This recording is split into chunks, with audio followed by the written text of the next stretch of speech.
Olá, sejam muito bem-vindos a mais um episódio do podcast Educação na Mesa. Hoje a gente vai conversar sobre um tema muito interessante, como trabalhar o lúdico em sala de aula.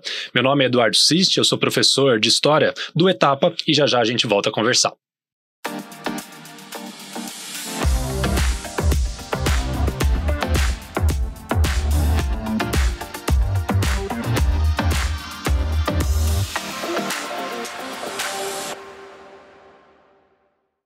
Bom, para começar essa nossa conversa, eu gostaria de apresentar o pessoal que está aqui na mesa. Ao meu lado você já conhece o Rodrigo Mutuca, que é professor de português do Etapa, e a nossa convidada especialíssima, que é a Daniele Barros, ela que é assessora pedagógica do Sistema Etapa e tem muita propriedade sobre esse assunto que a gente vai conversar. Dani, bem-vinda, tudo bem? Muito obrigada, tudo bem, e vocês? Tudo ótimo. Dani, então para começar a conversa, eu gostaria de primeiro apresentar esse tema, né, pelo menos como ele parece a mim. Quando a gente fala de atividade lúdica, brincadeira, jogo, isso tem uma série de preconceitos, né, que geralmente as pessoas acabam atribuindo a esses recursos. Então a brincadeira ela já foi vista de forma muito pejorativa pela sociedade durante muito tempo. E muitas vezes a gente percebe que os pais, algumas escolas, elas querem que as crianças tenham um uso assim mais concreto do tempo, né, que elas tenham metas a serem alcançadas, que elas produzam alguma coisa e acabam desmerecendo a brincadeira.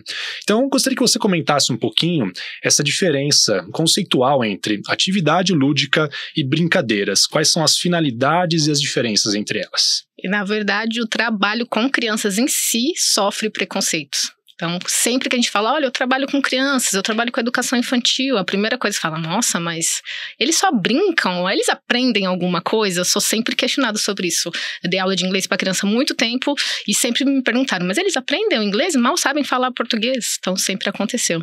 A brincadeira, ela é intrínseca às crianças. Então, eles aprendem, eles colocam a perspectiva deles de mundo através da brincadeira. É claro que a gente precisa, né, como educadores, dar intencionalidade, dar o direcionamento para essas crianças. Então, quando a gente pensa sobre uma brincadeira, vamos trabalhar o lúdico com a brincadeira. A primeira coisa que a gente precisa pensar é qual é o objetivo final, o que eu tenho que alcançar. Então, a meta, ela existe, mas a meta, ela vai precisar ter o quê? As intervenções, os planejamentos. Então, por exemplo, eu quero que esses alunos, no final desse projeto, dessa semana, enfim, eles reconheçam qual é o nome deles, qual é o nome dos amigos. Então, esse é o objetivo final. Quais intervenções eu vou ter que praticar com eles para que eles cheguem a esse objetivo? Então, primeiro, com o alfabeto móvel, que é super lúdico, vamos apresentar o alfabeto para eles. Primeira coisa, exploração. A segunda, todos juntos, pode ser um cartaz ou podem ser fichas, vamos escrever o nome de cada criança. Terceiro, vamos deixar esses nomes expostos para que a gente verifique, observe se eles já estão começando a identificar qual é o nome, ou pelo menos qual a primeira letra que começa, né, com qual começa o nome deles.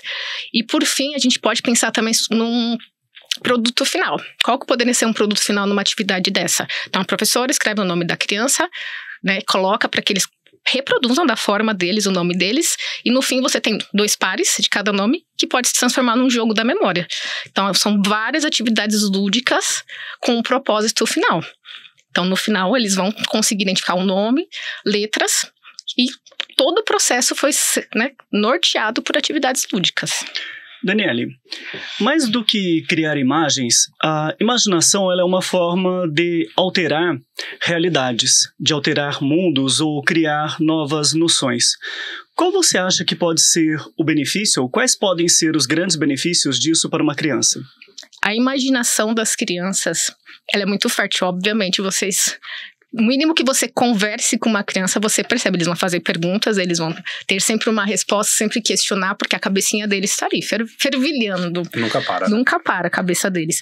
E a partir da imaginação deles, eles criam a perspectiva deles de mundo. Claro que a criança, como ela veio ao mundo há pouquíssimo tempo, ela ainda está se conhecendo, ela ainda está se entendendo como cidadão, ser humano, ela vai se basear em outros comportamentos.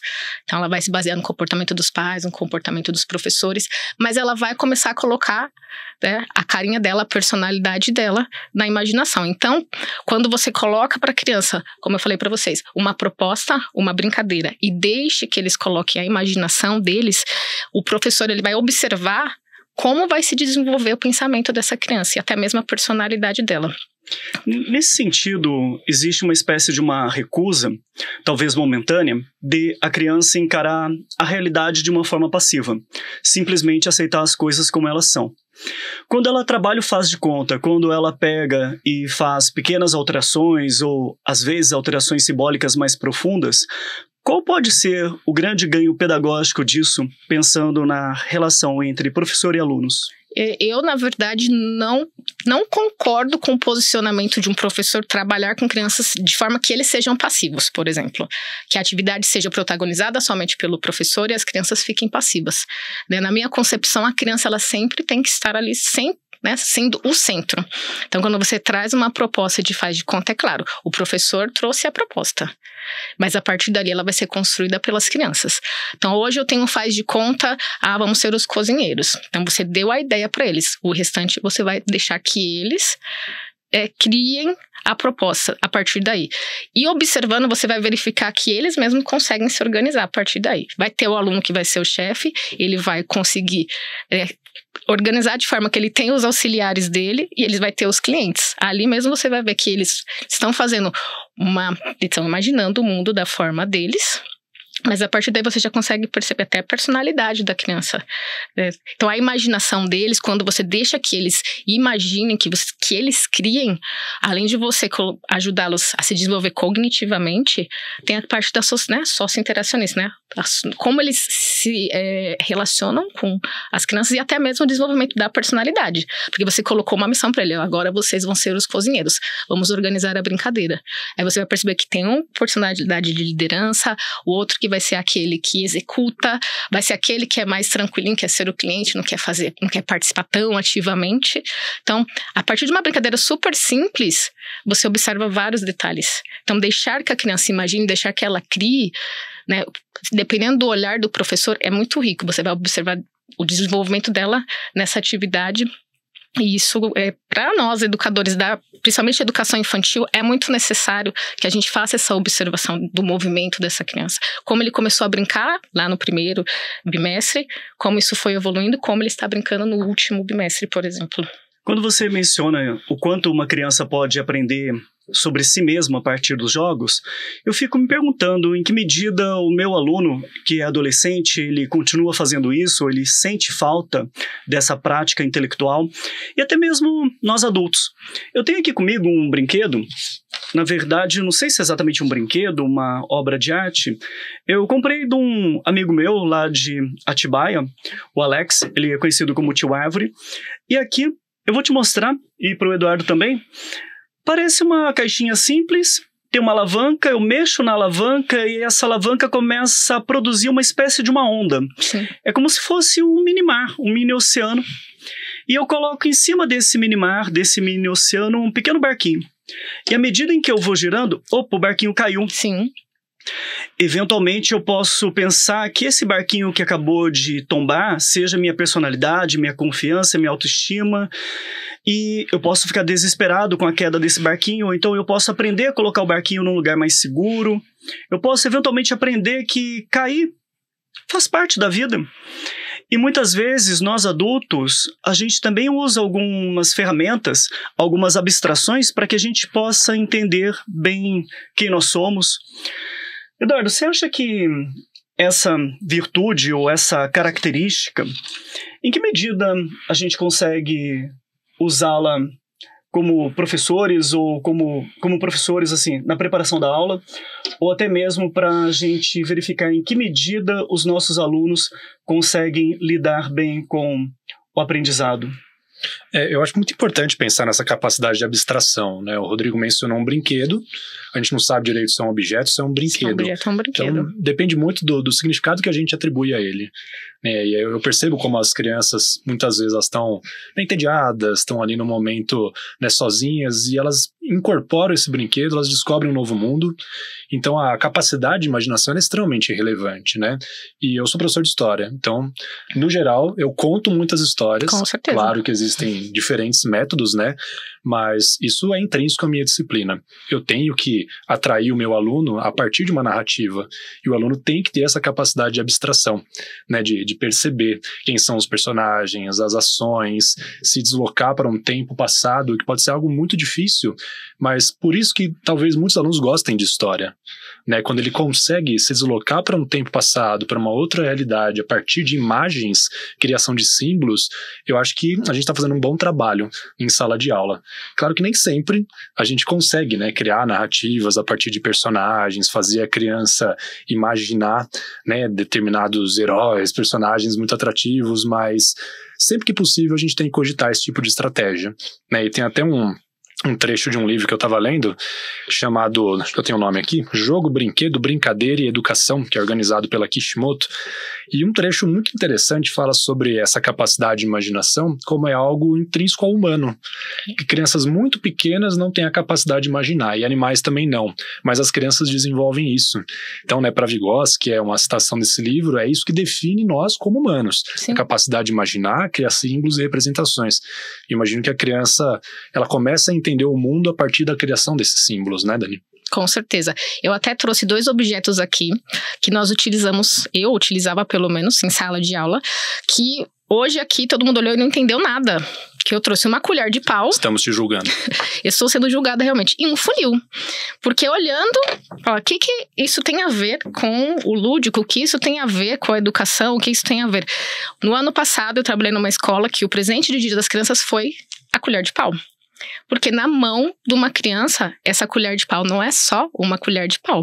Ela vira um microfone, ó. Lá, né? Os dons artísticos. Você pode repetir pra gente essa parte?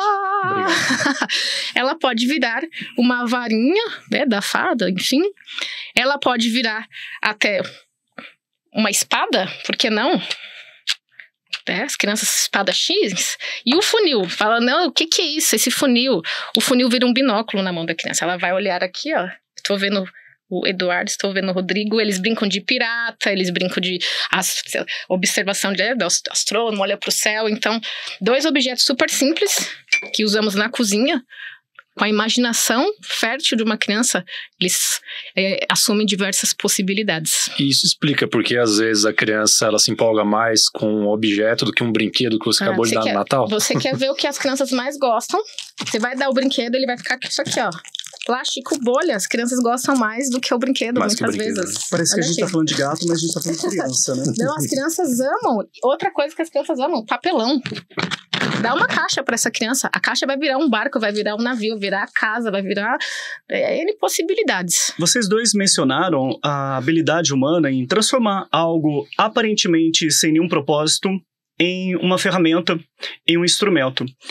Eu me lembro de um filme, de uma cena muito famosa de um filme chamado 2001, Uma Odisseia no Espaço, em que tem lá um sujeito, um pré-homem, e no exato momento em que ele começa a raciocinar, ele pega, tá lá no meio de uma ossada, ele levanta um osso, e esse osso que ele levanta, de repente ele começa a usar para bater na ossada.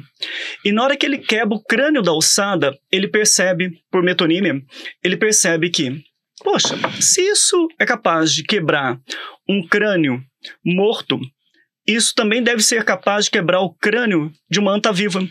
E a gente vê justamente uma imagem futura dele atacando uma anta, e a partir daquele momento eles vão começar, pouco a pouco, a dominar todo o planeta. Então parece mesmo, como você disse, Eduardo, que é algo quase que intrínseco, essa capacidade humana, desde criança, de a gente olhar para alguma coisa aparentemente sem nenhuma importância e a gente dar sentido para aquilo. Exatamente.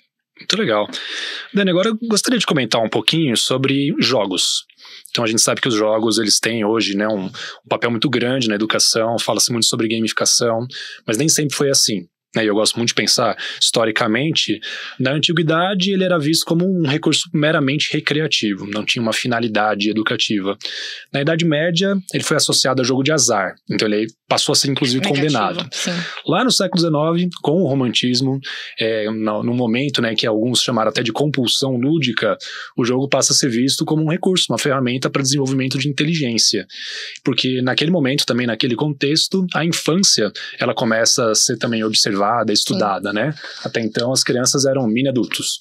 Não existia essa preocupação em trabalhar o lúdico com essa faixa etária.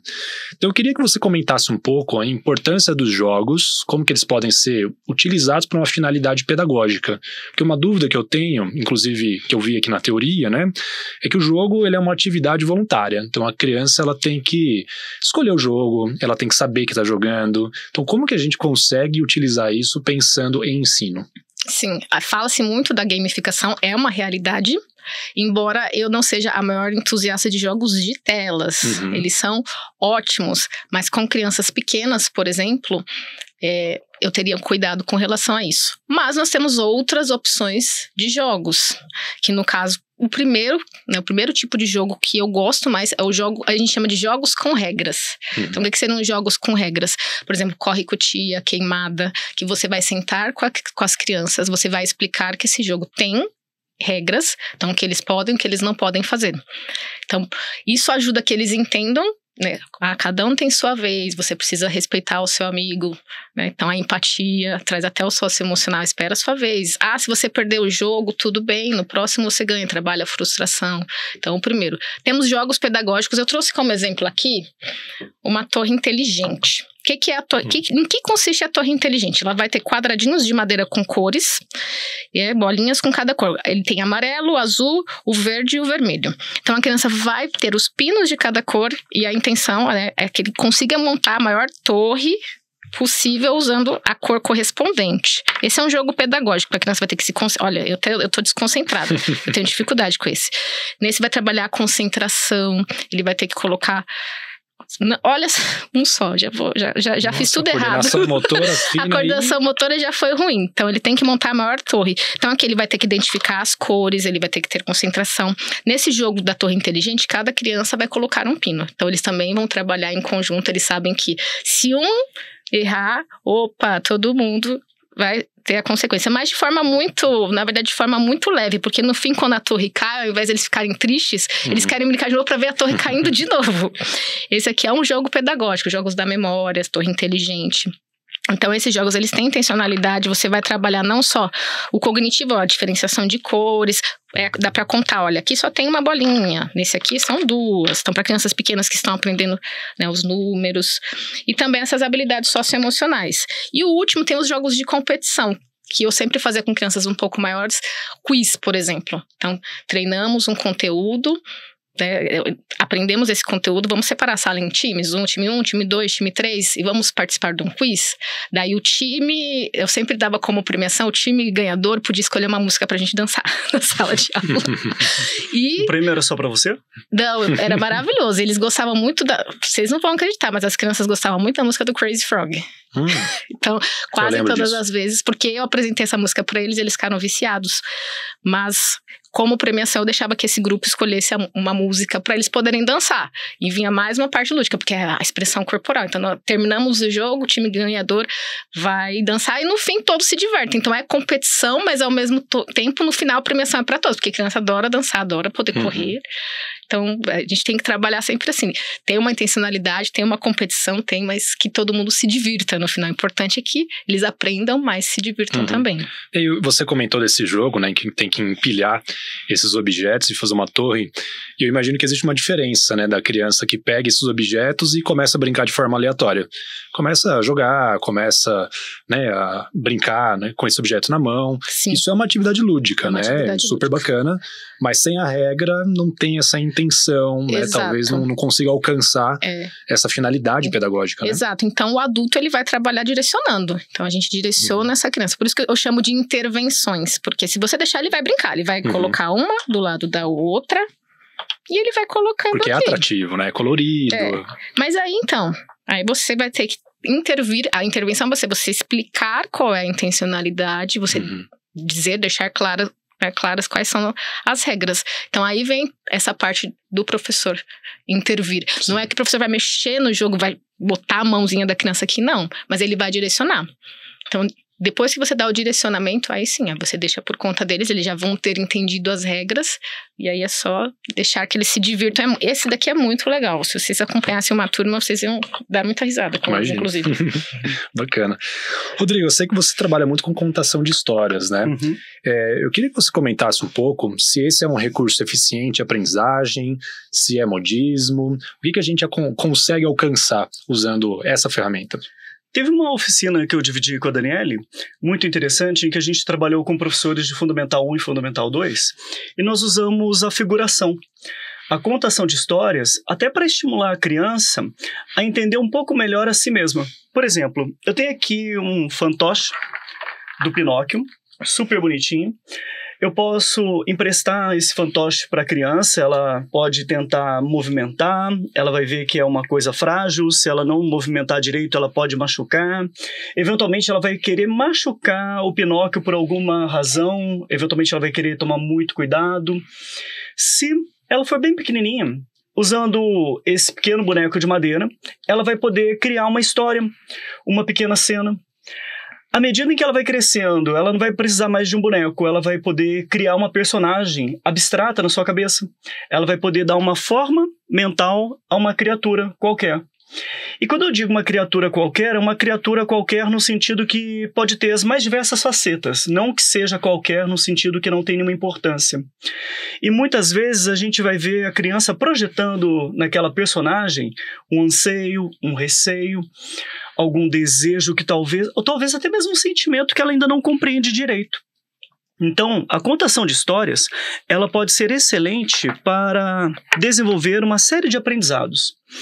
Por outro lado, eu fico imaginando uma aula de história, uma aula, vamos colocar entre aspas, uma aula de história maravilhosa em que o professor aparece lá pintado, fantasiado, ele começa a interpretar, dá um trabalho danado para ele ficar lá fantasiado. Isso é uma ideia, hein, Eduardo? É uma ideia, talvez não muito boa, mas é uma ideia.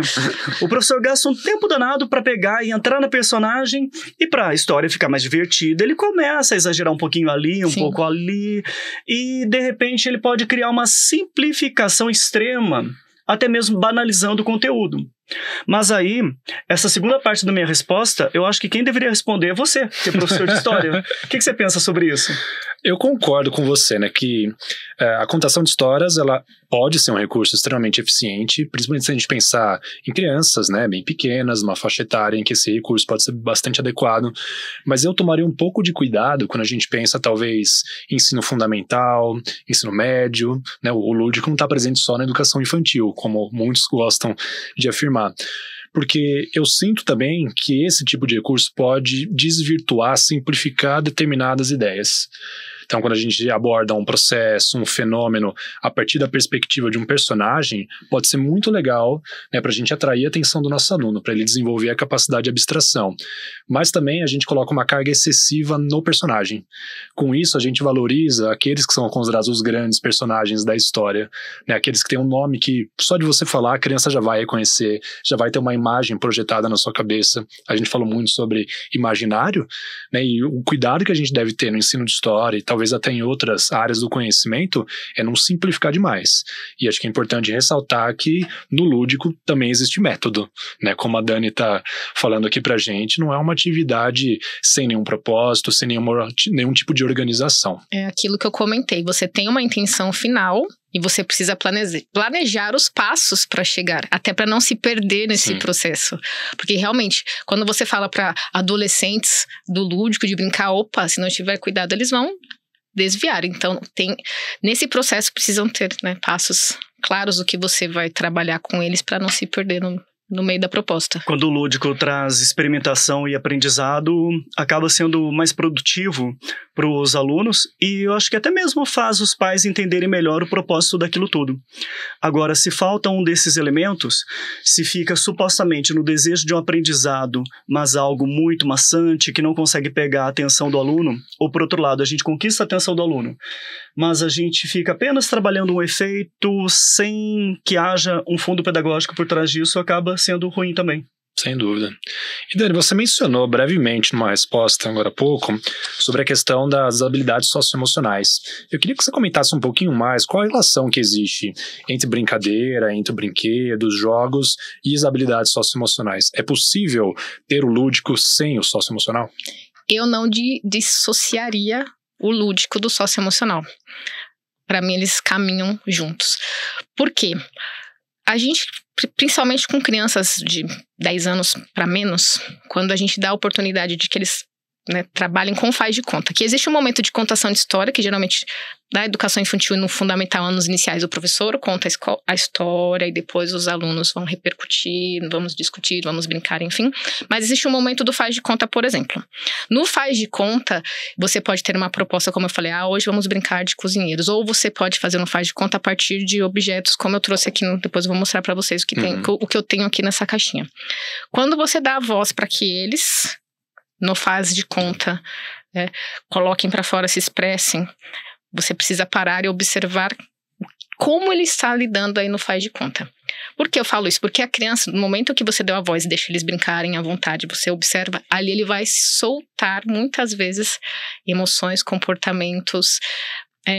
Ele vai representar o que ele tem em casa, por exemplo. A criança, ela representa muito o que ela acompanha em casa, por exemplo, na escola. E a partir desse momento você vai observar se essa criança tem algum problema em casa, você vai conseguir perceber numa brincadeira, por exemplo. Porque ele vai soltar, meu pai gritou com a minha mãe ontem. Uma vez eu estava brincando de jogo da memória e tinha uma carta do nervoso e a criança virou pra mim e falou assim, ontem meu pai tava assim. E ele virou e bateu na mesa. Então, a partir de uma atividade ali do faz de conta que você deixou a criança participar ativamente, ele vai se expressar e você vai perceber, por exemplo, esses comportamentos. Você vai perceber a criança que não quer participar do faz de conta, já aciona um alerta, porque essa criança não quer participar. Vamos observar Sim. melhor. Às vezes por desenhos também, né? Por desenhos, muita coisa vem por desenho. Porque a criança que não consegue verbalizar, ela não consegue colocar para fora verbalmente, ela vai expressar no desenho. Que bacana. E você hoje, professora já feita, há muitos anos, quando você era criança, de que forma o lúdico ainda permanece presente na sua vida? Aí você fez uma pergunta até difícil. Eu sou uma pessoa muito lúdica, né? Eu não sou uma pessoa muito lúdica. Eu gosto muito de atividades lúdicas, eu gosto muito de atividades que eu possa criar alguma coisa. Como eu falei pra você, me dá um objeto para eu criar, que a partir daqui eu vou criar uma narrativa, me dá uma colher de pau, eu gosto de criar. Eu não gosto de nada que chegue pra mim totalmente pronto. Porque se chegou totalmente pronto, eu não consigo colocar a minha personalidade, por exemplo. Então, hoje, o que tem de lúdico na minha vida é eu poder, né, criar. Então, me dá para eu criar alguma coisa que eu vou ficar feliz. Até hoje, eu sou considerada pelas minhas colegas de trabalho, né, da escola, uma pessoa muito criativa. Que eu sempre trazia ideias, eu sempre estava com a mão na massa. Então, o lúdico para mim hoje está na criatividade, na possibilidade de criação. E é triste perceber que às vezes isso se perde um pouco, né? Se perde muito. A vida adulta, ela vai jogando para uma seriedade, às vezes, né? Que não faz muito sentido. Na verdade, a partir da adolescência, a gente começa a perceber que vai colocando muito peso nas costas. Eu preciso estudar, eu preciso escolher minha profissão, eu preciso trabalhar, eu preciso ajudar meus pais, eu preciso escolher minha carreira, enfim. Começa a colocar muita responsabilidade em assuntos muito sérios e a gente esquece que a vida, ela é curta e a gente também precisa se dar momentos de leveza, a gente precisa criar, como eu estou falando, a criatividade, poder criar. A gente deixa de, né, fica seguindo muito padrões, fica seguindo muitas regras e esquece dessa liberdade de criação, por exemplo. Tanto que hoje, pessoal do marketing, pessoas que criam na internet, você sabe que eles estão ganhando muito dinheiro com isso. E se perde porque a gente fica seguindo padrões, seriedade e deixa para trás talentos que a gente considera que não são, de repente, tão valorosos, mas são. Sem dúvida. E Dani, pra gente fechar, eu queria saber o que tem dentro da caixa. O que é isso que você trouxe? Hoje eu trouxe... vocês vão ser meus alunos hoje. Tá? Vocês são da educação infantil. Vocês são do infantil 5, tá? Vocês têm 5 anos. Certo. Okay. Então, hoje eu trouxe aqui pra vocês, minhas crianças. Vamos ver o que temos aqui na caixa. Vamos ver sobre o que dá pra gente desenvolver de atividade. O que vocês acham que... vocês conseguiriam brincar de faz de conta com esses objetos. Primeiro o Eduardo vai tirar um objeto aqui. Eu vou tirar um objeto, um pente. A piada já vem pronta, né? Porque devolver, né? Pra quem tá É melhor devolver. Sabe que isso é provocação, isso, né? Foi pensando nisso que eu coloquei o pente. Nas mãos dos meus sobrinhos. O Rodrigo tirou eu peguei um espelho. Um espelho. Então vamos mais um objeto para cada um. Chá de... Nossa, que fácil Vanela. isso. Eu tô com um relógio, eu tô com um espelho. Eu Tá tenho com uma relógio. garrafinha miniatura com líquido dentro. Eu olho pro espelho, eu posso ter a sensação de que esse é o meu rosto para o resto da minha vida. E eu lembro que quando eu era criança, eu tinha uma crença bastante equivocada na permanência. Hoje, olhando pro espelho, eu percebo que eu tava muito equivocado, mas muito equivocado mesmo. E por mais que eu pegue esse relógio e resolva escondê-lo, ou arrancar a bateria dele, por mais que eu arranque os ponteiros e finja que o tempo não passa, o tempo continua passando. O tempo, na verdade, é uma representação da própria vida. E se eu perco muito tempo olhando para uma mera imagem do meu rosto refletida pelo espelho, se eu arrumo alguma desculpa para não viver ou para fingir que o tempo não está passando, ele acaba passando e eu não usufruo dele. Ele fala bonito, Ele né? fala bonito, né? Eu acho que ele ensaiou antes, né? Eu vou tirar mais um só pra cada um, porque Mais um. com 2 objetos ainda é pouco. O que é isso que eu acabei de pegar? É uma pulseira. É uma pulseira prateada. É uma pulseira prateada. O meu é um crucifixo, talvez assim, simbolizando o cemitério, o velório, a pessoa que ficou muito tempo pensando na própria aparência, na vaidade. A pessoa que desperdiçou tempo, infelizmente morreu, tá lá. O crucifixo, perto do túmulo dela. Dani, olha esses objetos. Eu lembro da minha infância, quando a gente pegava algo na casa de uma outra pessoa que não era muito conhecido nosso, né? Talvez um pente como esse. E a gente já começava a brincar de como se fosse um cabeleireiro. E quando você vai ao cabeleireiro e é criança, não é algo tão divertido, né? Você não gosta muito, mas ao mesmo tempo aqueles objetos todos chamam a atenção.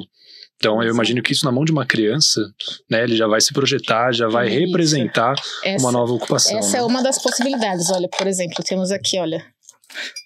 As crianças vão reconhecer caso mães usam. Olha, tem um colar aqui. Então, uma das possibilidades é que seja voltada para essa parte. Olha, vamos fazer um salão de beleza, vamos cortar cabelo, não faz de conta. Outra opção que as crianças já olhariam de cara, a gente perde essa capacidade de imaginar. Quando eles vissem essa caixinha, eles já falam, isso é um baú. Sim. Isso é um baú do tesouro. Então, a gente poderia até brincar de, olha, esses são os tesouros. A gente esconde os tesouros pela sala, pela escola. Daí os piratas vão ter que caçar. Com o seu funil, que na verdade é o nosso binóculo. Eles vão ter que caçar os tesouros pela escola, juntar depois o baú e eles vão ter que esconder o baú. Aí são N possibilidades que você pode criar. Mas a primeira que eu pensei foi realmente que eles pensassem num salão de beleza, vamos nos arrumar, enfim. E a segunda possibilidade é o baú de tesouros dos piratas. Falando nisso, você conseguiu todos esses objetos legalmente ou você está pegando na casa dos seus parentes? São todos meus. São legais, então. São todos que eu usava, pode parecer estranho, mas nós usávamos muito disso em sala de aula. Objetos muito aleatórios, mas que juntando eles, como eu falei pra vocês. Fazem sentido, né? Fazem sentido. Até vou dar de presente. Gente, não reparem. Mas eu vou dar de presente, brincadeira, não vou dar de presente. Não vai me dar de presente, pode ser. Não. Todo feliz. Mas vocês veem que objetos aleatórios, recursos, você juntando e dando possibilidades para as crianças, eles vão criar. Trabalha bastante a criatividade, né? Que nem você mencionou. Flexibilidade, improviso. Muitas técnicas que são importantes, às vezes a gente não percebe isso em todos os alunos, adolescentes, e às vezes a gente percebe que falta até mesmo na nossa própria vida como adultos. É sempre bom a gente relembrar um pouco as técnicas para despertar a imaginação. Por exemplo, essa garrafinha, ele falou, tem uma garrafinha com líquido. Sabe o que me lembrou quando eu peguei? A bebida que a Alice toma no livro da Alice do País das Maravilhas. Então já me veio logo na cabeça. As crianças que conhecem já falam, olha, esse aqui pode ser o líquido, pode ser uma poção mágica, pode ser o líquido da Alice, pode ser... Então. E a garrafinha, ela tem esse aspecto misterioso, né? Isso dá pra criar histórias. Então, isso é até uma proposta. Crianças, o que pode ser esse líquido? O que vocês acham? Dá voz para eles trazerem o que eles veem, qual a visão deles a partir da garrafinha com líquido estranho dentro. Sempre importante colocar algo que, se eventualmente alguma criança abrir esse negócio e beber, não faça mal pra ela. Não, isso daqui Porque a tentação é um chá. Tá escrito que é um chá. Conhecimento é uma coisa muito grande. E se você já orienta crianças, só pra gente brincar. Não, baby. Mas tem aquela coisa de mentirinha, né, que a criança fala. Eles falam, ela isso aqui come de falam, isso daqui não é de verdade, isso aqui é de né? mentirinha, é isso mesmo. Que legal. E aí é uma provocação, você trazer, né, e deixar que eles expressem as possibilidades, é o que a gente chama de provocação, trazer provocação para que eles vão correspondendo àquilo que você propôs. Que bacana. Dani, nosso tempo tá acabando, mas a gente adorou a conversa, pelo menos eu adorei, você também adorou? Adorei. Então tá bom, porque eu já respondi por ele. Já deu para criar algumas histórias, imaginar várias outras. Deu para pegar várias ideias pra gente roubar e usar em sala de aula como se fossem nossas. Mas são nossas. Eu que agradeço. Na verdade, não foi o convite, na verdade eu me ofereci para falar, porque eu gosto muito de trazer as ideias que eu trabalhei em sala de aula com tudo isso. Não trago à toa, não trago assim, olha, sem ter usado, experimentado. E eu digo que todas as propostas que eu coloquei aqui, ela funciona com as crianças. E a gente precisa colocar isso mais para os adolescentes e até, por que não, para os adultos? Por que não a gente se colocar no momento de criatividade, de trocar ideias, de criar narrativas? Precisamos mais desses momentos. Então hoje foi um prazer participar aqui com vocês. Legal, Dani. O prazer é todo nosso. Muito obrigado. Bom, chegamos ao fim de mais um episódio do podcast Educação na Mesa. Queria lembrar com vocês para nos seguirem nas redes sociais. Então vai lá no Instagram, etapa.público e também Sistema Etapa. A mesma coisa no YouTube, tem bastante material importante, interessante para vocês conferirem, inclusive materiais parecidos, né, com os temas que a gente trabalhou aqui hoje. Então espero que vocês tenham gostado e até a próxima.